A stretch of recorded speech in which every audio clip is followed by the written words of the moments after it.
que creo que es la única, aquí tenemos autoridades para confirmarlo, que el mismo Silo autodefinió como charla magistral, que era la modificación del trasfondo psicosocial.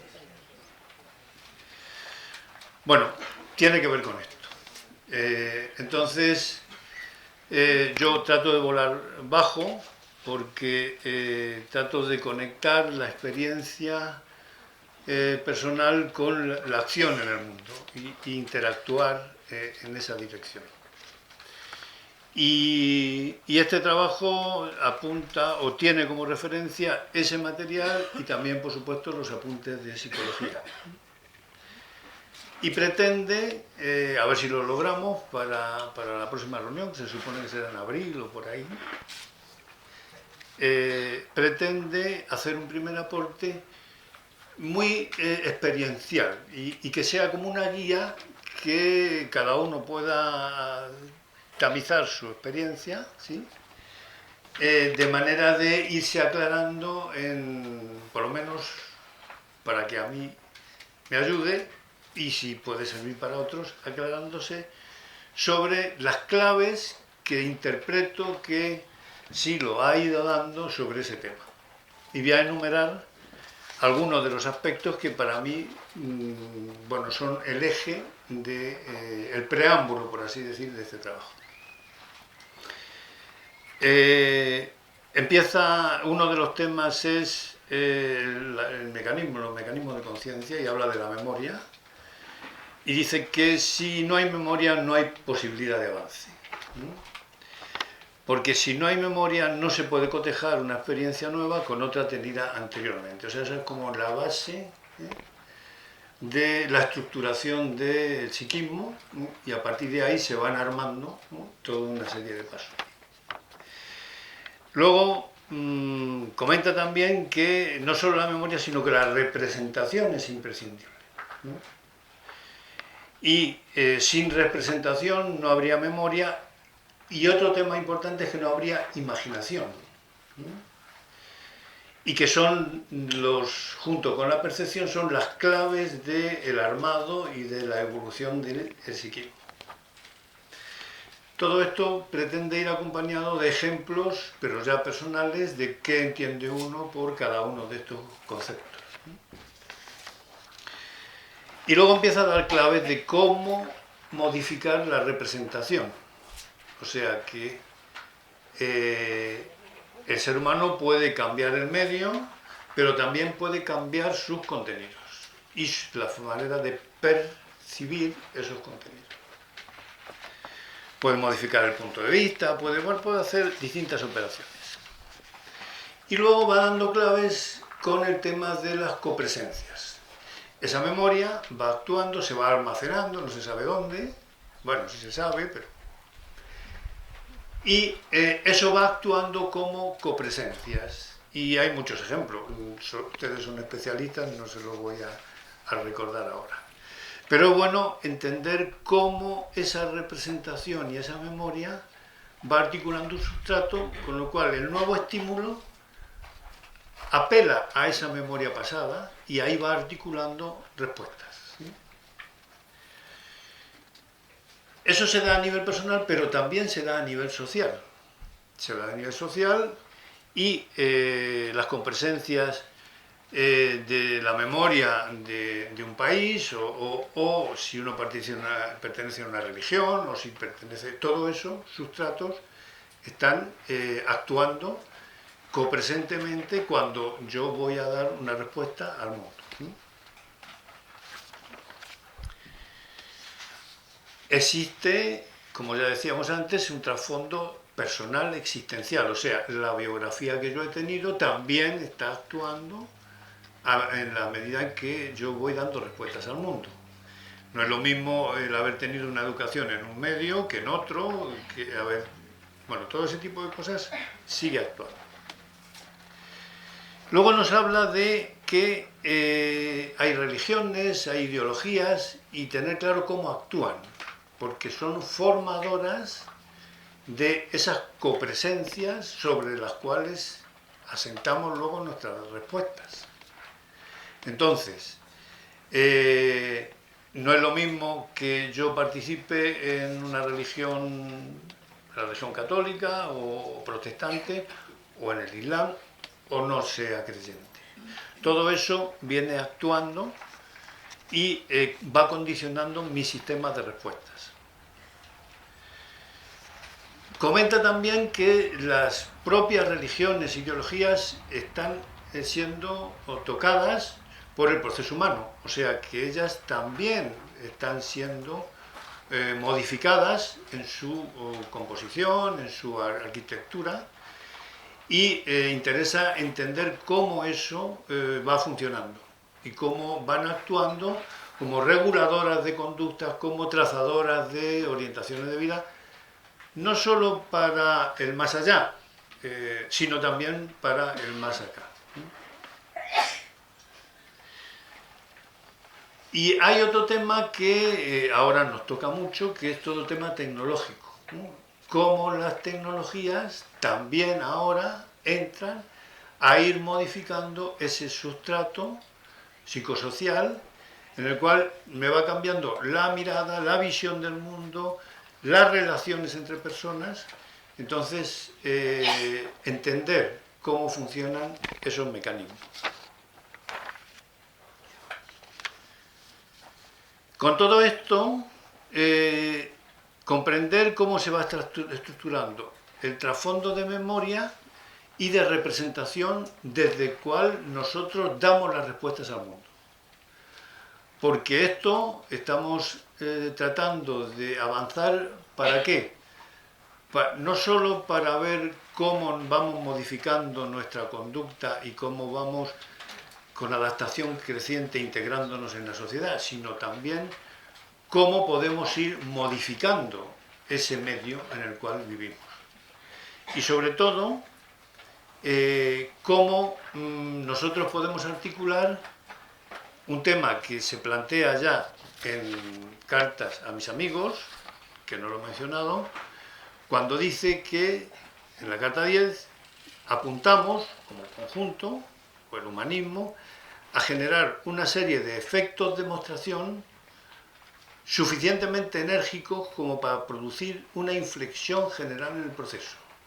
O sea, todo este trabajo tiene que ver con entender las mecánicas a nivel personal y a nivel social, de manera de que podamos apuntar a generar una modificación en el trasfondo psicosocial que acelere el proceso humano.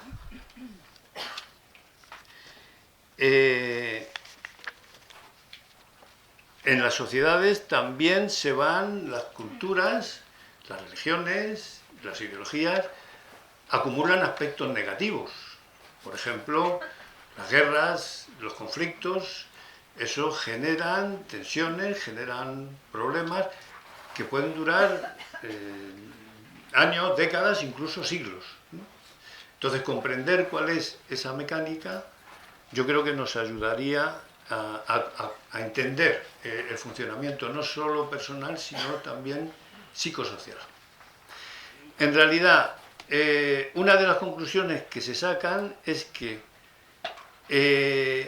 además de la comprensión, que yo creo que en ese aspecto hemos profundizado y nos estamos expertizando, pero el indicador clave es el cambio de conducta. Entonces, únicamente yo puedo comprender un problema, yo puedo entenderlo, pero únicamente cuando modifico una conducta que hace que ese problema ya no aparezca, es cuando se genera plus de energía y cuando puedo avanzar en el proceso. Eso se puede ver a nivel individual y se puede ver a nivel social. Y sintéticamente existe como un emplazamiento en el mundo que puede responder haciendo una disyuntiva así bipolar en cuanto a el mundo es para mí, entonces yo soy el centro, bueno, todo el tema del yo, los egos, todo eso que se dice, o enfoco el mundo desde otra mirada. yo creo que es importante descubrir que el ser humano, claro, si lo vemos desde el punto de vista de recursos y de competición, pues nada, el otro es competidor mío. Entonces hay poca agua y si todos tenemos que beber de este agua, los otros son competidores. ¿Y quién va a ser el que se lleva la botella? ¿El que es más fuerte, más listo? Entonces, la estructura social se convierte en una especie, bueno, el darwinismo, en una especie de selva donde el más fuerte es el que puede. Puede haber otro emplazamiento en el cual yo reconozca el mundo y reconozca que me estoy beneficiando del aporte de muchas generaciones, de miles de seres humanos que han ido, bueno, el mismo micrófono, la luz, esta mesa, la comida, los transportes, los aviones, la medicina, o sea, montones de cosas que han ido ayudando a mejorar, entre comillas, la vida de todos. Y claro, es distinto emplazarme en el mundo como un consumidor o un depredador que trata de conseguir lo mejor entre otros que compiten, a emplazarme como que yo, el eje o uno de los ejes de mi vida es ¿y qué aporto yo? Yo ya tengo mis añitos y ya estoy en el umbral.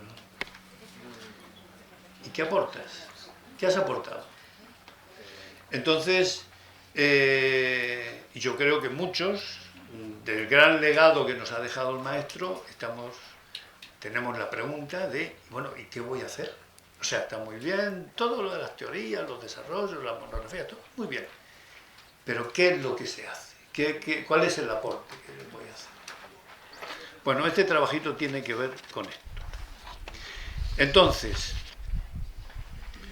estas preguntas, estos temas que antes planteaba, yo les he dado respuesta, hay como unos 30 y tantos casos, ¿sí? Así, en base a la experiencia de uno. Pero luego a donde apunta todo esto es a si es posible a nivel individual o a nivel social, incluso a nivel más global, introducir algunos elementos que previa a selección, estudio, etc., ayudan a acelerar el proceso. O sea, a modificar los sustratos, el trasfondo psicosocial, de manera que se acelere el avance, sobre todo contando que es en la acción en el mundo donde eso se va a cristalizar. Y lo dice muy claro. Las ideologías influyen en tanto en cuanto produzcan acciones en el mundo que modifiquen situaciones. Es decir, que cuando se dan hechos en el mundo donde eso se concreta, es que se produce el cambio. Y si no hay esa acción, queda como, bueno, es un aporte, es algo que se ha avanzado, pero no resuelve la dificultad. Es decir, yo puedo ver la bicicleta, me puedo subir a ella, puedo darle 200 vueltas, pero hasta que yo no aprenda a conducirla y lo integre como automatismo y me genere plus, no podré mirar el paisaje libremente, porque voy a estar pendiente de si me caigo o no me caigo. Y únicamente cuando ya en la conducta he automatizado esa nueva situación es cuando genero ese plus de energía.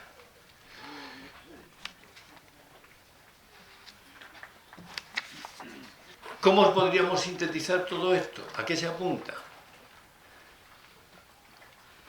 Dado el momento de urgencia que tenemos y de deterioro general, podemos proceder detallando cómo podría hacerse el abocarnos a implementar en un escenario psicosocial argumentos con imágenes precisas que contando con el motor de la convicción, no ideas en el aire, sino cosas que impacten. nos permitan introducir elementos transferenciales y que eludan las resistencias de los trasfondos culturales, de manera de que se modifiquen los trasfondos negativos y ayuden a abrir nuevas vías de avance al proceso humano. Creemos que deberíamos contemplar las ventajas de las redes sociales, de los medios de comunicación que se han mundializado y que se pueden implementar escalamientos que antes eran impensables.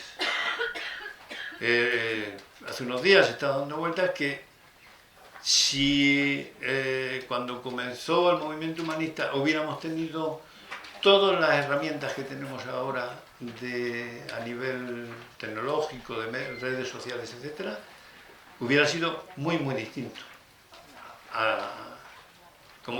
Tuvimos como hacerlo a pulmón y a pie, ¿no? Pensamos que estos fenómenos podrían, por la ley de concomitancia, sintonizar con otros de manera de que se multiplicase la resonancia en un nuevo momento para la humanidad. Es decir, pensemos y ponemos ejemplos. Si preguntáramos ahora cuáles son las dos, entre comillas, elementos o empresas más influyentes a nivel mundial, eso no estaba en el imaginario ni de Orwell ni de nadie y se han implementado hace 8 años, 10 años. Y han cambiado todo. Conversábamos ahora en Punta de Vaca, cuando el 50 aniversario, de que, una parte de la escuela sería bueno que trabajara en el imaginario de cómo van a repercutir las nuevas tecnologías, porque el mundo va a cambiar radicalmente en los próximos años. Pero mucho más de lo que ha cambiado en los últimos 50, y van a ser cosas de 2 o 3 años. Entonces, este trabajo tiene que ver con, a nivel existencial, y tiene una visión para que se convierta en un taller. Uno pueda ir chequeando la comprensión que tiene de su propio proceso, en cuanto a cómo ha ido avanzando, y también, por supuesto, si se está en acciones sociales, cómo ir implementando acciones que resuenen y que puedan ser escalables. O sea, que dadas las condiciones que tenemos hoy de medios de comunicación, se puedan escalar espacialmente, cuantitativamente, temporalmente y en número en cuanto a repercusión. Y ahí recuerdo la insistencia en algunos momentos de que no es lo mismo que salga una persona en calzoncillos a la calle a que salgan 10.000. Una cosa es un loco y otra es una moda. Así que en 6 meses más me comprometo a tener un avance de esto. Gracias.